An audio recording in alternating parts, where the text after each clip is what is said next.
دنیا میں دکھ آنے پر ہم گھبرا ہی جاتے ہیں نا کہ یہ دکھ آ گئے، آخر کیا ہوا بھائی؟ ان دکھوں کے بعد آخر سکھ نے بھی آنا ہے۔ آج ہمارے پاس اگر دکھ ہیں تو ایک نہ ایک دن ان دکھوں کا مداوع ہو ہی جانا ہے۔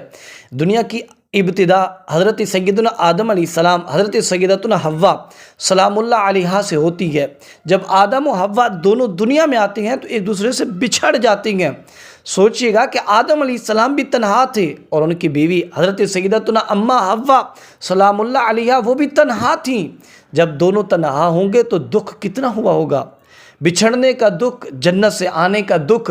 آخر یہ دکھوں کے دن جب ٹلتے ہیں تو میدان عرفات میں دونوں کی ملاقات ہو ہی جاتی ہے، دکھ کے دن آخر ختم ہو ہی جاتی ہے۔ اور سوچے گا کہ وہ حضرت سیدنا ابراہیم خلیل اللہ علیہ السلام کہ کتنا انہوں نے بھی اپنے دکھوں کو دیکھا ہوگا کہ جب ان کو آگ میں ڈالا گیا تو آخر وہ دکھ کے دن تھے، آخر وہ دکھ کے دن ٹل ہی گئے۔ اور وہ بھی تو دکھ ہوا ہوگا نا کہ جب انہوں نے اپنے بیٹے کو ایک بیابان اور خیابان کے اندر چھوڑ کر واپس آ رہے تھے اور بیٹے کی محبت، زوجہ کی محبت بھی دل میں تھی، مگر اللہ کے حکم کے آگے تنہا چھوڑ کر آ رہے تھے۔ آخر یہ بھی تو ایک دکھ تھا نا، تو یہ دکھ بھی ایک نہ ایک دن ٹل گیا۔ اور دکھ حضرت سیدنا اسماعیل علیہ السلام کا کتنا بڑا دکھ تھا کہ باپ اپنی آنکھوں پہ پٹی باندھ کر اپنے بیٹے کے گلی پہ چھری چلا رہا تھا۔ کیوں نہ یہ بھی دنیا کا عظیم دکھ تھا۔ آخر یہ دکھ بھی ٹل گیا، سکھ کے دن آ ہی گئے۔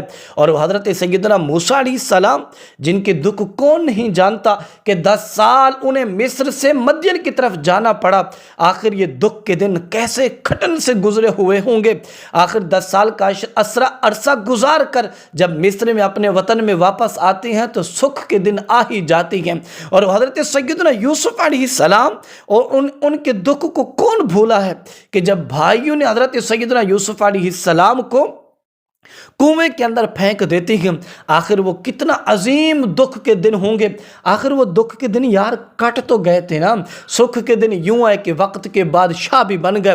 اور وہ باپ جس سے اپنے بیٹے یوسف سے بڑی محبت تھی، آخر بڑے دکھ کے دن انہوں نے گزارے تھے۔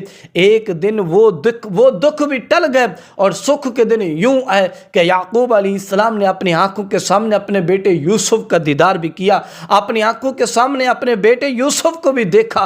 تو آخر یہ بھی تو دکھ کے دن ٹل ہی گئے۔ اور وہ نبی کریم صلی اللہ علیہ وسلم پر دکھ کے دن کون بھولا ہے؟ جب مکہ میں چلتے تھے تو لوگ پتھر مارتے تھے، طائف کے بازار میں گئے تو لوگوں نے پتھر مار مار کر لہولہان کیا۔